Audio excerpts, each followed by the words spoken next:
महल की एक खिड़की के पास बैठते हैं और बैठ करके गोपियों की याद करते हैं। गोपियों की याद में आज बैठे हैं,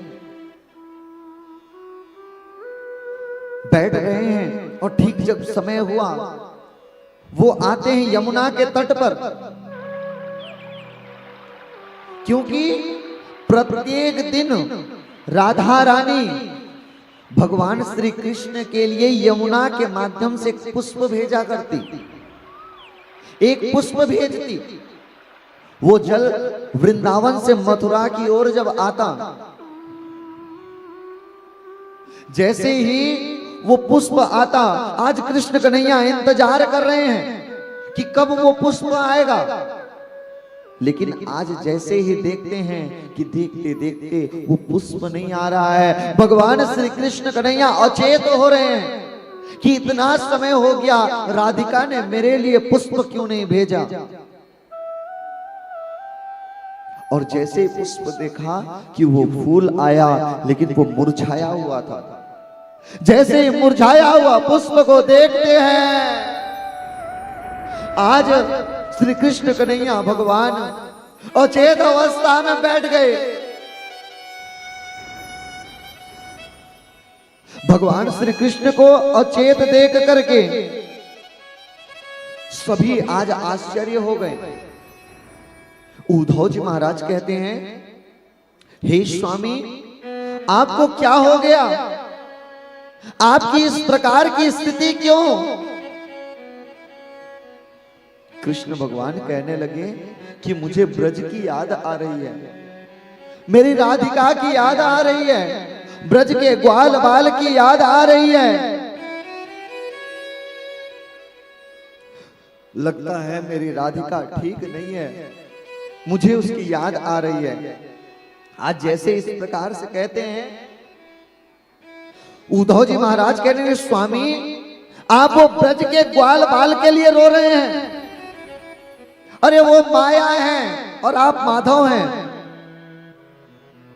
उद्धव जी महाराज वो जानते थे कि ये भगवान है, और वो प्रेम को बिल्कुल भी मानते नहीं थे, केवल और केवल ज्ञान के बल पर थे। और कहते कि स्वामी, आप ऐसे गवार लोगों के लिए रो रहे हैं। कृष्ण भगवान कहते कि इसका एकमात्र उपाय है, अगर मुझे ठीक करना है तो जाकर के ब्रज में मेरा एक संदेशा सुना देना। एक बात आप देखेंगे, यह वास्तविकता है कि अगर आप किसी व्यक्ति को हृदय की अंतःकरण से याद करेंगे, जिस व्यक्ति को आप याद करेंगे उसे भी आपकी याद आती है। आप जिस भी व्यक्ति को याद करेंगे उसे भी आपकी याद आती है। और कृष्ण भगवान कहते कि जाओ, जाकर कहना ब्रज की गोपियों को कि वो मुझे याद न करें। वो वहां बैठकर जब मेरी याद में रोती हैं, तड़पती हैं, सिसकती हैं, आज मैं बेचैन हो जाता हूं, मैं रह नहीं पाता। उनकी याद में मैं तड़पता हूं। जाकर के उनसे कहना कि वो मेरी याद में मत रोएं। आज जैसे ही यह बात है, मैं अभी जाता हूं। आज कहा घनश्याम ने उद्धव से, वृंदावन जरा जाना, वहां की गोपियों को ज्ञान का कुछ तत्व समझाना। विरह की वेदना में वे सदा बेचैन रहती हैं, तड़प कर आह भरती हैं और रो रो कर कहती हैं कि है प्रेम जगत में सार और कुछ सार नहीं। आज जैसे ही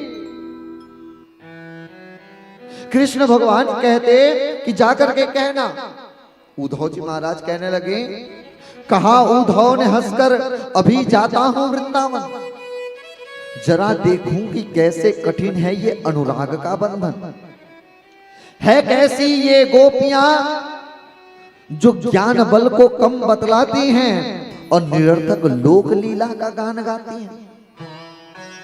हे स्वामी, आप ये बात कह रहे हैं ना, अभी जाता हूं मैं वृंदावन और अभी कह दूंगा, उन्हें समझा दूंगा, लेकिन समस्या की बात यह है वो ब्रज के गवार लोग क्या मेरी बात समझेंगे? उद्धव जी महाराज को अपने ज्ञान का बहुत ज्यादा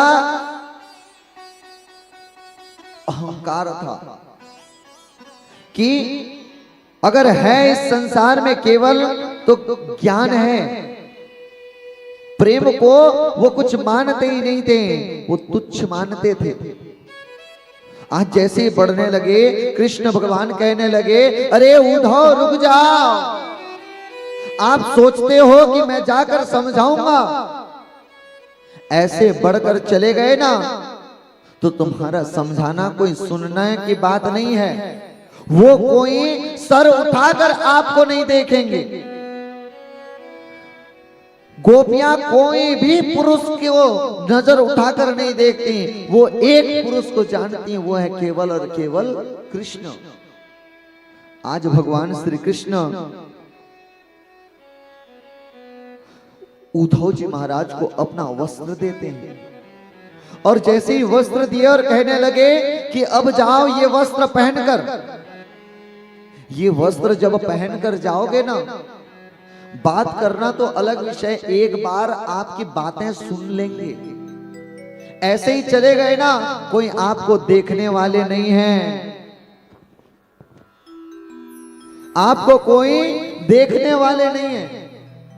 आज यह सुंदर सा श्रृंगार करके उद्धव जी महाराज बढ़े और जैसे वृंदावन की ओर बढ़े, चले मथुरा से जब कुछ दूर वृंदावन निकट आया, वहीं से प्रेम ने अपना अनोखा रंग दिखलाया।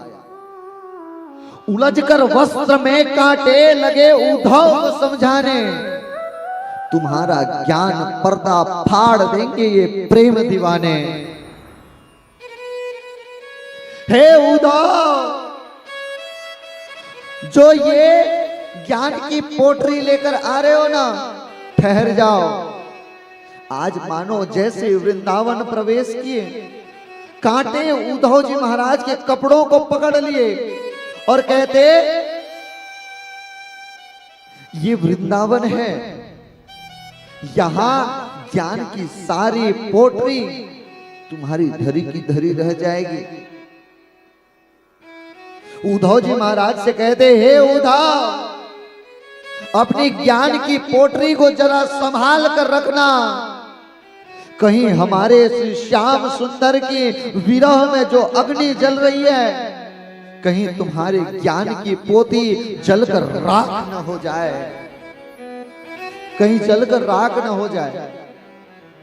आज उद्धव जी महाराज जैसे ही वृंदावन में पहुंचे, जाकर देखते हैं पूरा ब्रज शांत है।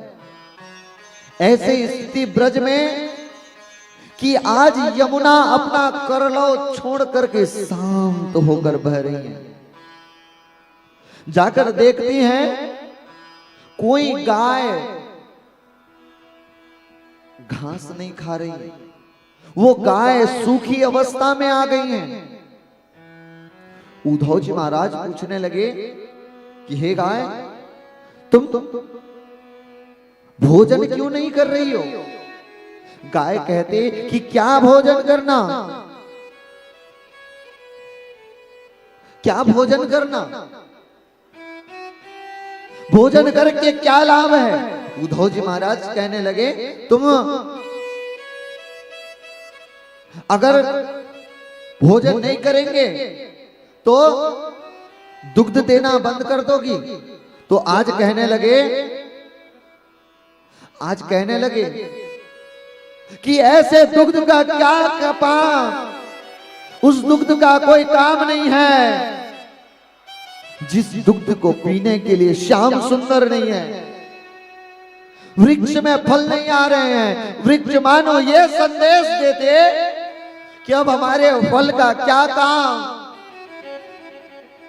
जो फल खाने के लिए श्याम सुंदर नहीं है, गाय चारा ग्रहण नहीं करती, गाय चारा ग्रहण नहीं कर रही हैं। कहती कि जब श्याम सुंदर गाय चराने जाते तो हम प्रेम से ग्रास ग्रहण करते, लेकिन अब श्याम सुंदर नहीं है ना, तो अब हमें ये ग्रास ग्रहण करने की भी कोई इच्छा नहीं है। अब इंतजार है कि कब आएंगे मेरे श्याम। अब हृदय में केवल और केवल एक इंतजार कि आओ हे श्याम सुंदर आओ। ये अवस्था में बैठे वही जैसे ही आज ब्रज में एक रथ से आज पहुंचे, और जैसे ही रथ से पहुंचने लगे, रथ से जैसे पहुंचे ब्रज के ग्वाल बाल विचार करते हैं, लगता है कृष्ण आ गए, क्योंकि जिस रथ में बैठ करके अक्रूर जी कृष्ण को लेकर गए थे, इसके बाद कोई रथ ब्रज में वृंदावन नहीं आया था। जैसे रथ आने की सूचना मिली, आज सभी ब्रज ग्वाल बाल वो प्रसन्न हो गए, वो मन में प्रसन्नता आ गया और विचार करते, लगता है मेरे श्याम सुंदर आ गए, मेरे कृष्ण आ गए। सभी के में प्रसन्नता आई और सब जैसे ही खड़े होकर जाने लगे रथ के पास। उनका बचपन का मित्र था एक मधुमंगल। मधुमंगल कहता कि मैं नहीं जाऊंगा, आप सभी चले जाओ। कृष्ण ने झूठ बोल कर गया है, वो परसों की कहकर गया है, परसों बीत गए, आज तक आया नहीं है, वो छलिया है। आज जब आएगा और जब तक मेरे पैरों में नाक रगड़ कर माफी नहीं मांगेगा, तब तक मैं उससे नहीं मिलूंगा। सभी आज ग्वाल बाल कहने लगे तू रह है। सब जब दौड़कर जाने लगे, आज मधुमंगल भी पीछे से दौड़कर आने लगा और कहता, अरे रुको, मैं भी चलता हूं। अरे रूट तो श्याम सुंदर से फिर बाद में लूंगा, रूट तो बाद में लूंगा, बाद में उससे माफी मंगवा लूंगा, पहले एक बार जी भर कर देख तो लूं, एक बार श्याम सुंदर को देख तो लूं। आज जैसे ही वो प्रसन्नता, वो आशा की किरण जगी थी, आज जैसे जैसे रथ पास आते गया, आज सारे ब्रज की गोपियों की आशा की किरण बुझने लगी, आशा निराशा में बदल गई। आज कृष्ण नहीं, कृष्ण जैसे दिखने वाला कोई दूसरा व्यक्ति आया है। जैसे ही आए, उद्धव जी महाराज पूछने लगे, नंद बाबा का भवन कहां है, यशोदा मैया का घर कहां है। ब्रज ग्वाल बाल कहने लगे, मथुरा से आए हो, क्योंकि मथुरा के अलावा हर व्यक्ति जानते हैं कि कृष्ण कहां रहता है। आज गोपियां कहने लगी, आए हो ना, ठीक है, ये जो एक जल की धारा दिख रही है ना, इसी के सहारे चले जाओ। ये जल का जो स्रोत है, इसके साथ जाओ और जो स्थान इसका उद्गम है वहीं पहुंच जाओ, वही नंद बाबा का घर है। उद्धव जी महाराज पूछने लगे, वहां से उद्गम। गोपियां कहने लगी, हे उद्धव,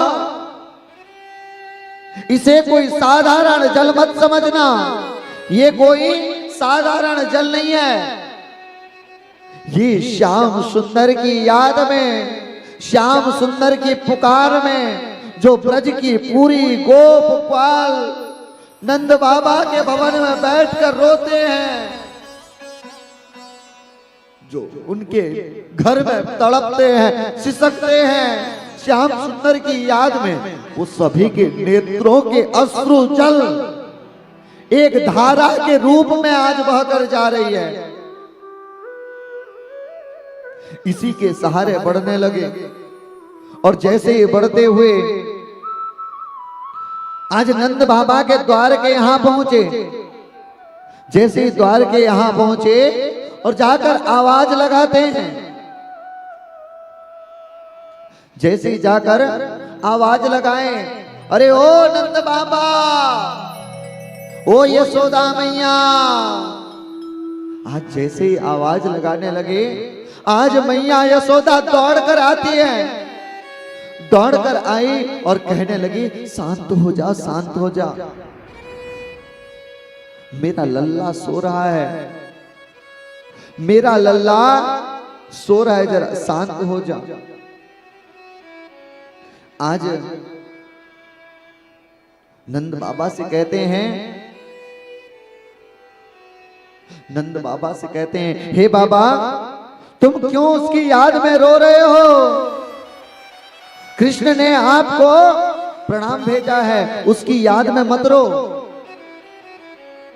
वो भगवान है, वो निराकार है, वो लीला करने के लिए आया था। लीला अब जब पूर्ण हो रही है, वो अपने गंतव्य को जा रहे हैं, आप उसकी याद में मत रोइए। जैसे ही कहने लगे, आज यह बात जैसे ही सुने, उद्धव जी महाराज से नंद बाबा कहते कि उद्धव, तू कहता है कि वो भगवान है, मैं कैसे मान लूं? क्या भगवान झूठ बोल सकते हैं? मैंने बार बार कृष्ण को झूठ बोलते देखा है, मैं कैसे कह दूं कि वो भगवान है? क्या भगवान को भूख लग सकती है? लेकिन मैंने बार बार कृष्ण को भूख से तड़पते बिलखते हुए देखा है। तू कहता है, बिनु पग चलई सुनई बिनु काना, कर बिनु कर्म करई विधि नाना।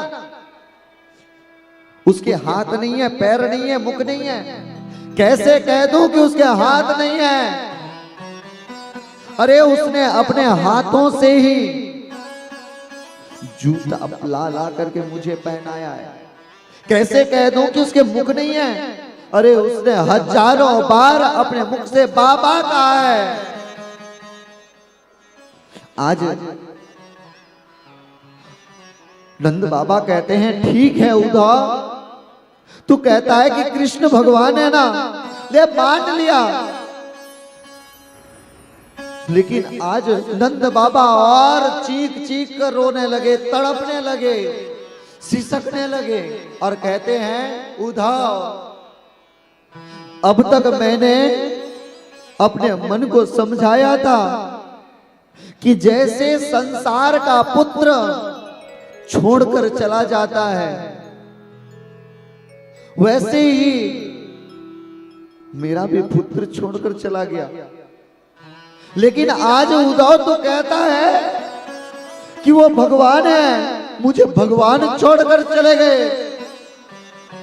आज तड़पने लगे, सिसकने लगे, मानते नहीं है। अपना सारा ज्ञान का संदेशा सुनाते हैं और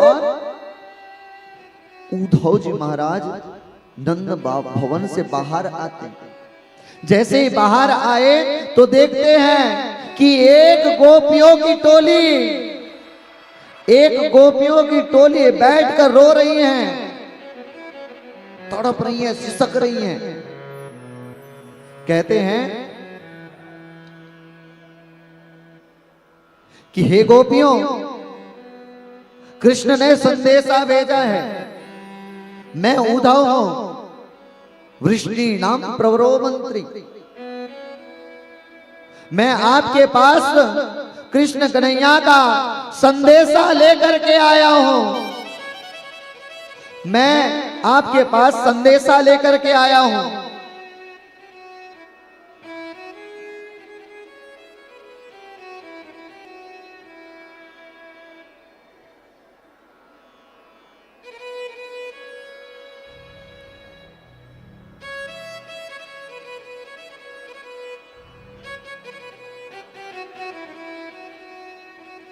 आज उद्धव जी महाराज कहते हैं कृष्ण ने आपके लिए संदेशा भेजा है कि आप अब कृष्ण की याद में मत रोइए। कृष्ण कोई साधारण व्यक्ति नहीं है, वो भगवान है, वो तीनों लोकों के स्वामी हैं। उसके लिए मत रो, वो लीला करने आया था, लीला करके चला गया। आज गोपियां कहती हे उद्धव, हम जानती हैं कि वो नहीं आए, लेकिन हमसे क्यों झूठ बोल कर गया है? अगर उसे आना ही नहीं था परसों, तो परसों की कहकर क्यों गया है? आज विचार करती कि जिस प्रकार किसी वन में आग लग जाए तो सारे पशु पक्षी जिस प्रकार जंगल को छोड़कर चले जाते हैं, आज उसी प्रकार कृष्ण हमको छोड़कर चले गए। जिस प्रकार वृक्ष में पत्ते सूख जाएं, तो सारे पक्षियां पेड़ को छोड़कर चले जाती हैं, आज ऐसे कृष्ण हमें छोड़कर चले गए। आज उद्धव जी महाराज समझाते हैं, हे गोपियों, बिनु पग चलई सुनई बिनु काना, कर बिनु कर्म करई विधि नाना, आनन रहित सकल रस भोगी, बिन बानी बक्ता बड़ जोगी। हे गोपियों, उसकी याद में आप रोना छोड़ दो। वो बिनु पग चलई, उसके पैर नहीं है फिर भी वो चलता है। गोपियां कहने लगी, तुम कहते हो पैर नहीं है, मैं कैसे मान लूं कि पैर नहीं है? उसने अपने पैरों से ही, अपने पैरों से ही हमारे साथ में दौड़ दौड़ कर क्रीड़ा किया है। मैं कैसे मान लूं कि उसके पैर नहीं है? वो अपने नन्हे नन्हे पैरों से ही गाय चराने जाया करता था। तुम कहते हो कि हाथ नहीं है। अरे कृष्ण ने अपने कनिष्ठिका उंगली से गोवर्धन को धारण किया था। कृष्ण ने अपने हाथों से ही हमारा श्रृंगार किया है। तुम कहते हो कि हाथ नहीं है। अरे कृष्ण ने बार बार अपने हाथों से बांसुरी का तान छेड़ करके हमें व्याकुल किया है। तुम कहते हो कि कृष्ण के आंख नहीं है। कृष्ण के आंखों में हमने हजारों बार काजल लगाया है।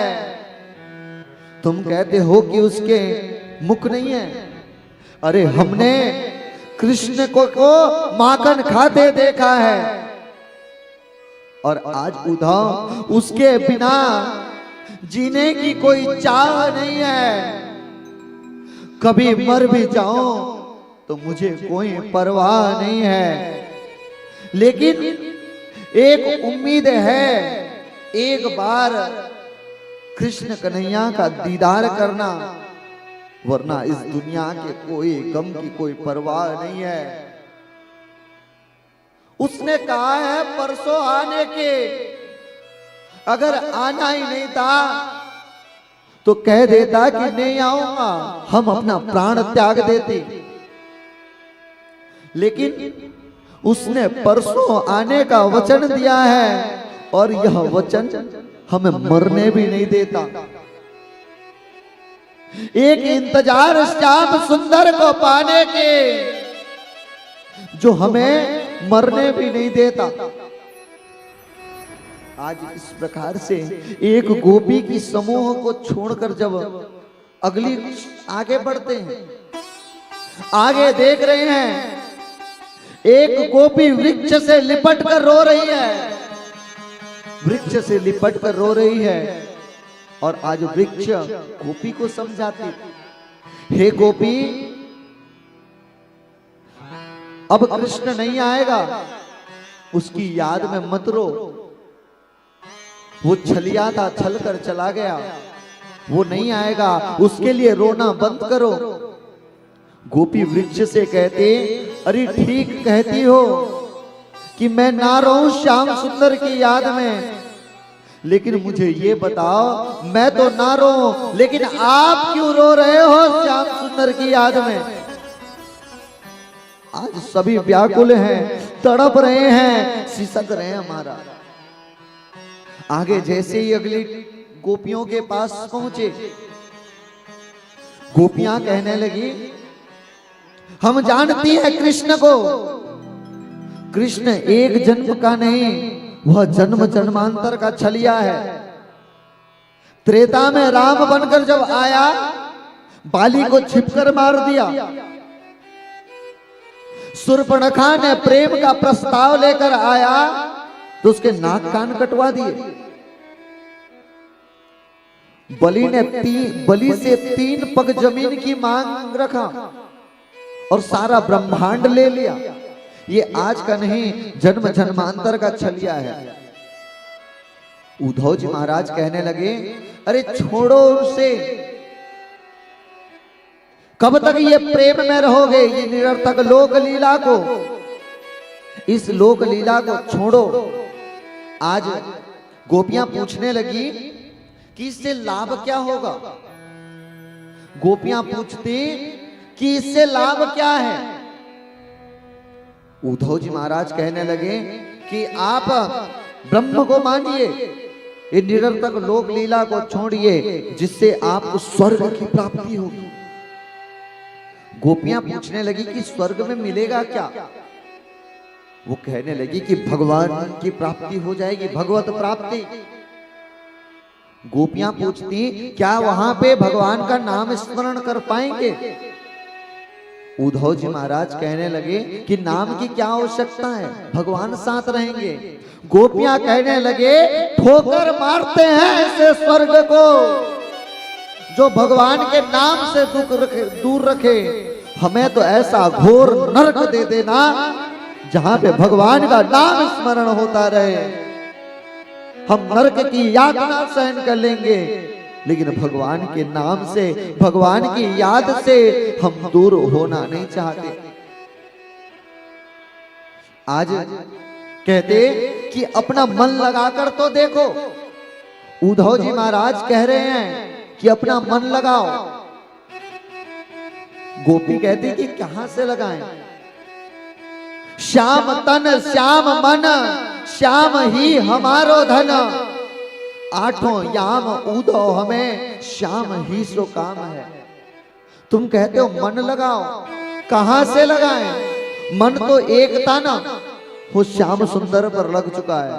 अगर मन अधिक होते तो लगा देते, अब हमारा मन श्याम सुंदर पर लग चुका है, तो हम कहां से लगाएं? एक ही मन है जो श्याम सुंदर पर पहले ही लग चुका है। इसलिए कहते हैं ना कि मिलते हैं वो जो जुदा होते हैं, मिलते हैं वो जो जुदा होते हैं। हम तो बिहारी जी के हैं और बिहारी जी को अपने दिल में लिए रहते हैं। श्याम सुंदर को अपने दिल में बसाए रखते हैं। हमारे वो पास हैं, आज तड़पते हैं, सिसकते हैं। यहीं से जब कुछ दूर गए, जैसे ही कुछ दूर गए, वहां 2 गोपी आपस में बात कर रहे हैं।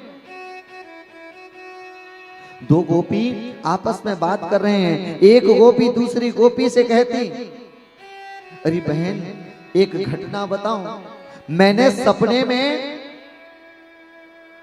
आज श्याम सुंदर को देखा। क्या हुआ बहना? यही तो समस्या है कि मैं अपने नींद से परेशान हूं। मुझे इतना नींद क्यों आती है? मैं इससे परेशान हूं, क्या कारण है? आज गोपी कहने लगी कि रे बहन, मेरे सपने में कृष्ण भगवान आए थे और मेरे सामने आकर के मुझसे कहकर गए थे, हे गोपी, आज मैं तेरे सपने में आया हूं, कल मैं तेरे पास साक्षात प्रकट होऊंगा, मैं स्वयं चल करके आऊंगा, मेरी इंतजार करना। गोपी अगले दिन पूजा पाठ करती, स्नान ध्यान करके भगवान नाम स्मरण करती और सुबह से ही तैयारी में लग गई थी कि आज रात श्याम सुंदर मेरे द्वार पर आएंगे, मेरे घर पर आएंगे। पूरे घर में आज पुष्प से सजा दी और जैसे ही पुष्प से सजाई है, भगवान के लिए सुंदर 56 भोग बनाई, भगवान का वो दिव्य सा एक आसन बनाई कि भगवान आएंगे तो मैं ये स्थान में बिठाऊंगी, आज भगवान आएंगे तो मैं ये भोग लगाऊंगी। जब ऐसे विचार की है और इंतजार करती है, पुनः स्नान ध्यान करके अब प्रतीक्षा में बैठी है कि कब मेरे शावरा आएंगे, वो मेरे श्याम सुंदर आ रहे होंगे, मेरे नंद नंदन आ रहे होंगे, मेरे ब्रज नंदन आ रहे होंगे। आज जैसे ही इंतजार में बैठे हैं, आज इंतजार में जैसे ही बैठे हैं, इंतजार में बैठे हैं और इंतजार करते करते आज गोपी की नींद लग गई। और जैसे ही नींद लग गई, जैसे ही नींद लगी, वो सो गई। और जब प्रातः कालीन समय उठती है तो देखती है कि भगवान के पद चिन्ह वो पुष्पों में नजर आए। जो आसन बनाई थी, वो आसन में किसी के बैठने की आभास होता। वो 56 भोग जिसे भगवान ग्रहण करके रखे थे, भगवान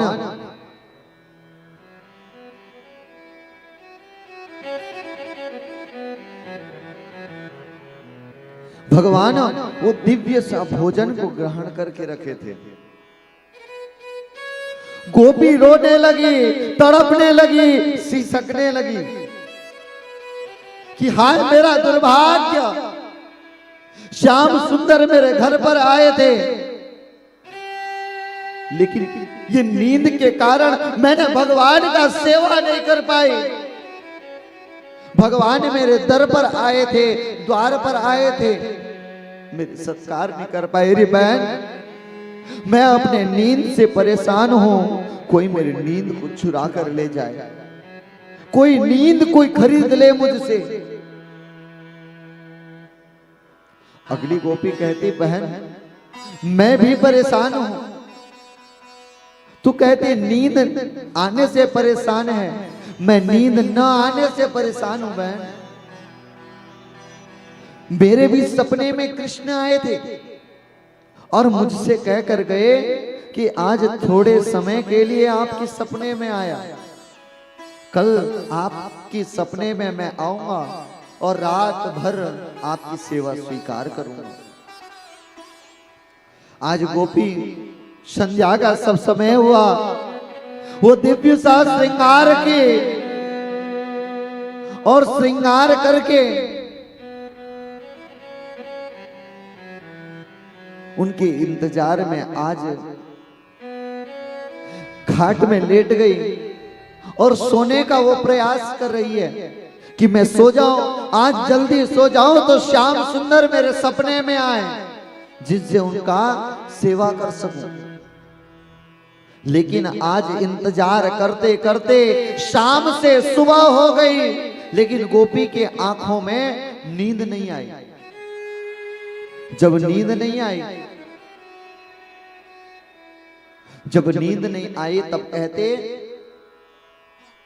कि हाय मेरा दुर्भाग्य, श्याम सुंदर ने कहा था कि मेरे साथ में आज मेरी पूजन स्वीकार करेंगे स्वप्न में, लेकिन ये नींद ही मुझे नहीं आई। इस प्रकार की स्थिति देख करके आज तड़पने लगे, सिसकने लगे। हाय हमारा कितना दुर्भाग्य है जो श्याम सुंदर की याद से विमुख हो रहे हैं, श्याम सुंदर की प्रेम से विमुख हो रहे हैं।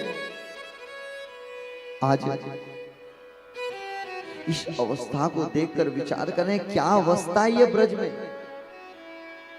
श्याम सुंदर की वो संदेश देने के लिए उद्धव जी महाराज निकले थे कि मैं जाऊं और चंद घंटों में लौट कर आ जाऊंगा, क्योंकि वो गवारों के बीच में मैं रह नहीं पाऊंगा। लेकिन आज उद्धव जी महाराज को ये समझने में महीनों बीत गए थे। अगली स्थिति में देखते वहां गोपियां तड़प रही हैं, शिशक रही हैं। गोपियां भोजन नहीं कर रही हैं। एक गोपी की समूह बैठकर विचार करती, ये कौन आकर के हमसे श्याम सुंदर की संदेशा की बात करता। श्याम सुंदर इतने दिन से आए नहीं और भेजे हैं तो किसी ऐसे व्यक्ति को जो हमें श्याम सुंदर से दूर रहने की शिक्षा दे रहे हैं। हमें कोई आवश्यकता नहीं है। लेकिन ऐसी स्थिति देखते देखते आज जब कृष्ण कन्हैया भगवान का संदेशा लेकर वृंदावन की हर गली में पहुंच रहे हैं, और जब वो पहुंचने लगे ऐसे में पहुंचे निधिवन। निधिवन जहां गए वहां देखते हैं कि कृष्ण कन्हैया भगवान एक रूप में मथुरा में तो हैं, दूसरे रूप में आकर यहां नित्य विहार कर रहे हैं। आज निधिवन में आप देखेंगे आज भी कृष्ण कन्हैया भगवान साक्षात आते हैं और गोपियों के साथ नृत्य रास करते हैं। आश्चर्य हो गए, जिनका संदेशा लेकर हैं वो यहां रास कर रहे हैं। जब कुछ और बढ़ने लगे, जब कुछ और बढ़े तो वहां उन्हें नजर आया सेवा कुंज। सेवा कुंज वो स्थान है जहां पर देख रहे हैं राधा रानी बैठी हैं और कृष्ण कन्हैया भगवान उनके चरण सेवा कर रहे हैं, राधा रानी के हुक्म की पालन कर रहे हैं। ये स्थिति देख करके उद्धव जी महाराज की आज ज्ञान की सारी पोटरी आज भस्म होने लगी। विचार करते हैं ये कैसी स्थिति है। ये तीनों लोगों के स्वामी आज यहाँ पे चरण सेवा कर रहे हैं। वृंदावन में हर एक ग्वाला, हर एक गोपी अपना सखा के भाव से देखता, हर कोई अपने मित्र के भाव से देखता। श्याम सुंदर को भगवान नहीं मानते। ऐसे दिव्य सा वो प्रेम को देखते और आश्चर्य हो गए और कहते, उद्धव बूधव है गयो, सुन गोपिन के बेन और प्रेम बचाई टुबटुबी और ज्ञान बचाए ढोल। आज उद्धव जी महाराज के सारा ज्ञान यहीं पर नष्ट हो जाता। हर एक गोपी, हर एक ग्वाला वो विचार कर रहे हैं कि न जाने कब आएगा मेरा सांवरा। हृदय में आस केवल एक है कि कब आएगा। उस श्याम सुंदर की याद में तड़पती, रोती, सिसकती, बिलखती। आज जब आगे जाकर देख रहे हैं तो एक गोपी अपना आत्मदाह करने का विचार किया। अब श्याम सुंदर नहीं आएंगे तो मैं अपना प्राण त्याग दूंगी। दूसरी गोपी कहती है, अरे बहन क्या कर रही है, तो अपना प्राण त्यागने की बात कर रही है। कृष्ण ने कहा है कि परसों आ जाऊंगा। हो सकता है कोई कार्य में व्यस्त हो गए होंगे जिससे आ नहीं पाए होंगे, जिससे वो आ नहीं पाए होंगे। वो अगर आ गए और पूछेंगे कि ये सखी कहाँ है, क्या जवाब देंगे? इस प्रकार का विचार करते हैं और इस सारी स्थिति को देख करके उद्धव जी महाराज आज वो प्रेम के वशीभूत हो गए। जो प्रेम को तुच्छ मानते थे, जो जिनकी नजर में प्रेम की कोई मूल्य नहीं थी, आज वो कृष्ण की प्रेम में 1 माह बीत चुका था। आप जब वृंदावन जाएंगे देखेंगे वृंदावन का कण कण श्री कृष्ण की साथ होने की आभास दिलाएगा। वृंदावन की वायु से सुगंध लगा आती है, वृंदावन के वृक्षों से आपको राधा नाम की गूंज सुनाई देगी। वृंदावन का कण कण आपको श्री राधा रानी के प्रत्यक्ष होने का आभास कराता है। आप जब ब्रज के में प्रवेश करेंगे, आपको वहां का जल से पता चल जाएगा कि आप वृंदावन पहुंच चुके हैं।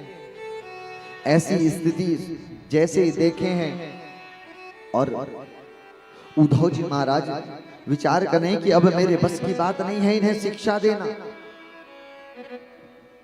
अब मेरे बस की बात नहीं है। उद्धव जी महाराज आज उनके सारे ज्ञान की पोटरी को छोड़ करके महाराज आज अपना ज्ञान छोड़ करके प्रेम की शिक्षा लेकर के मथुरा की ओर आ रहे हैं। मथुरा के पास आए और जब रथ में जा रहे हैं तब विचार करते हैं कि ये श्याम सुंदर की क्या स्थिति है, जो इन प्रेमियों को छोड़ करके ये इस संसार के लोगों के साथ हैं। ये संसार के प्रेमी को छोड़ करके श्याम सुंदर कहां भटक रहे हैं, क्योंकि ब्रज में तो हर एक व्यक्ति के मन में वो स्मरण रहता कि श्याम सुंदर निश्चित आएंगे। कोई कहते कि श्याम सुंदर आने वाला नहीं है, तो दूसरा ब्रज कह देते अरे ठहर जा, श्याम सुंदर आएंगे, उसने आने का वचन दिया है तो वो निश्चित आएंगे। और आज कहते हैं आशा रख पगले आएंगे, हरि आएंगे आएंगे, हरि आएंगे, ओ हरि आएंगे, हरि आएंगे। आशा रख पगले आएंगे, आशा रख पगले आएंगे, आशा रख पगले आएंगे, आशा रख पगले आएंगे, हरि आएंगे, हरि आएंगे, हरि आएंगे, हरि आएंगे, हरि आएंगे। आशा रख पगले आएंगे, आशा रख पगले आएंगे, आशा रख पगले आएंगे, आशा रख पगले आएंगे।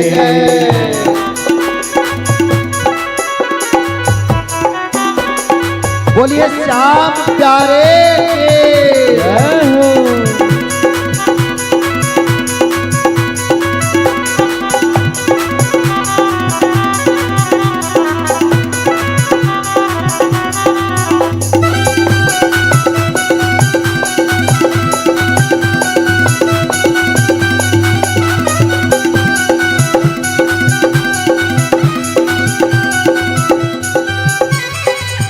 पहले मुख चंद्र दिखा करके आज वो ब्रज की सारी गोपियां विचार करते, ये श्याम सुंदर क्या भाव है। अगर उन्हें हमारे साथ रहना ही नहीं था तो वो पहले मुखचंद्र को क्यों दिखाए हैं महाराज। आज गोपियां कहते, पहले मुखचंद्र दिखा करके फिर हाय वियोग दिखाने लगे। निज प्रेम की नाव चढ़ा करके मझधार में नाव डुबाने लगे। मझधार में नाव डुबाने लगे, मझधार में नाव डुबाने लगे। पहले मुखचंद्र दिखा करके फिर हाय वियोग दिखाने लगे।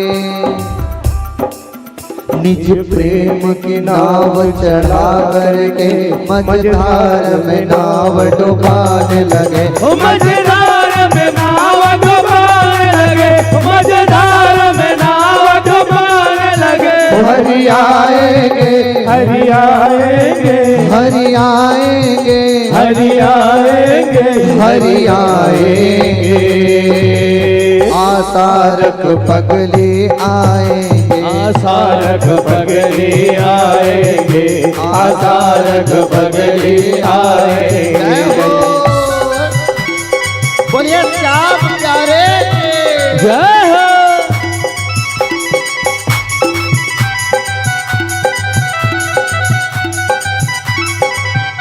श्री राधे।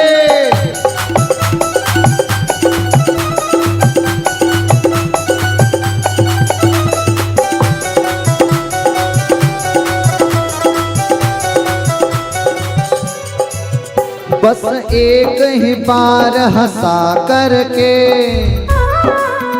अब सारी उम्र रुलाने लगे। करुणा करनी तो दूर रहे, करुणा निधि हो के रुलाने लगे, करुणा निधि हो के रुलाने लगे। हे श्याम सुंदर,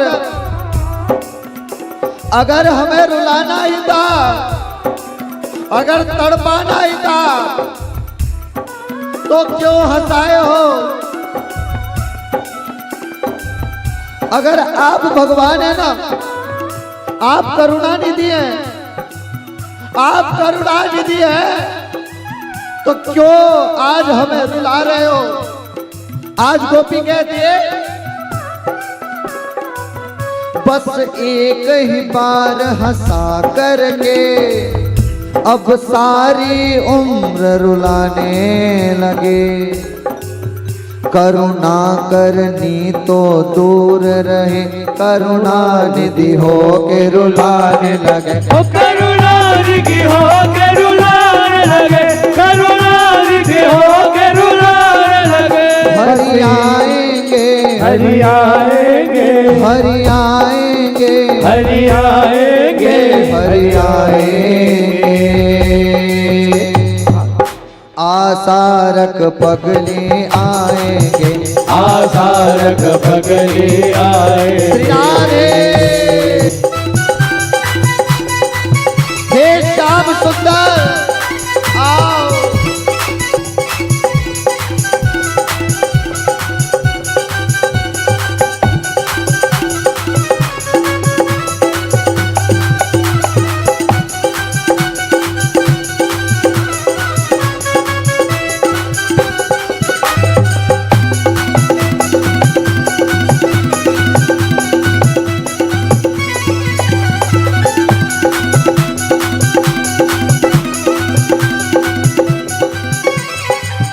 हम प्रेम नगर की बंजारा, जप तप और साधन क्या जाने। हम श्याम नाम के दीवाने, नित्य नेम के बंधन क्या जाने। निज प्रेम के बंधन क्या जाने, निज प्रेम के बंधन क्या जाने। हरि आएंगे, हरि आएंगे, हरि आएंगे, हरि आएंगे, आसारक पगले आएंगे, आसारक पगले आएंगे, आसारक पगले आएंगे, आसारक पगले आएंगे। हे श्याम सुंदर आओ,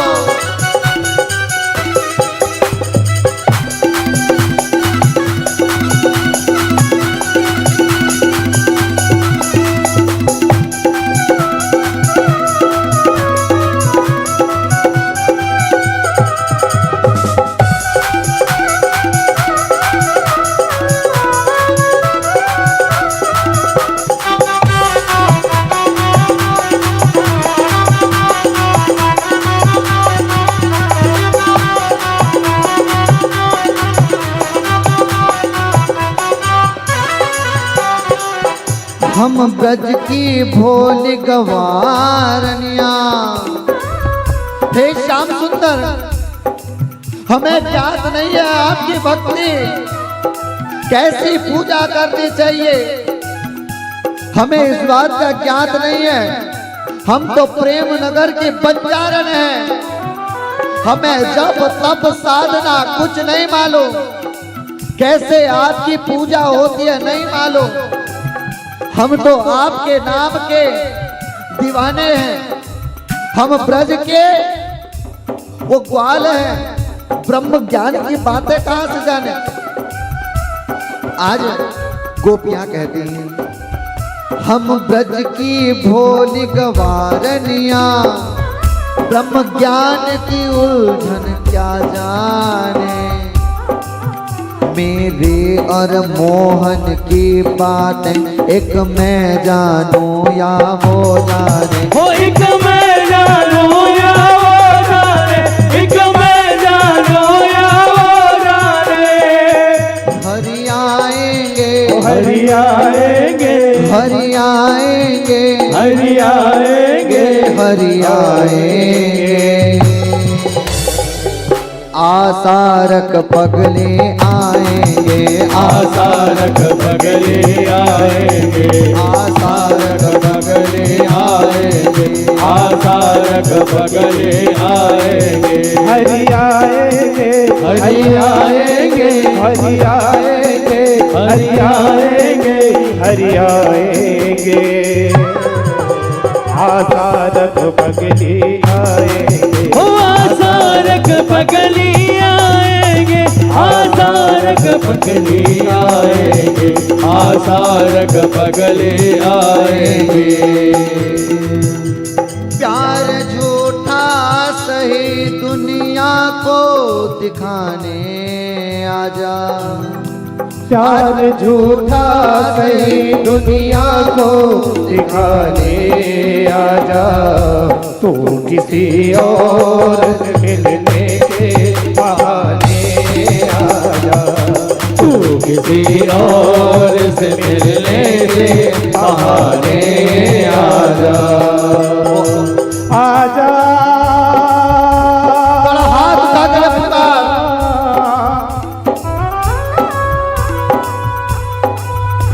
आजा आजा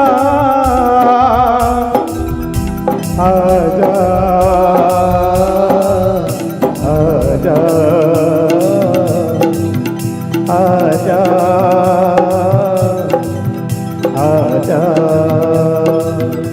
प्यार झूठा सही दुनिया को दिखाने आजा, प्यार झूठा सही दुनिया को दिखाने आजा।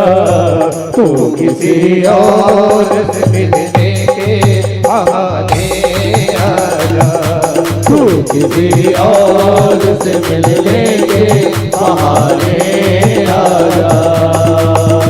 वो आता होगा, वो आता होगा, वो आता होगा, वो आता होगा, वो आता होगा, वो आता होगा, वो आता होगा, वो आता होगा, वो आता होगा, वो आता होगा, वो आता होगा, वो आता होगा। मैंने मोहन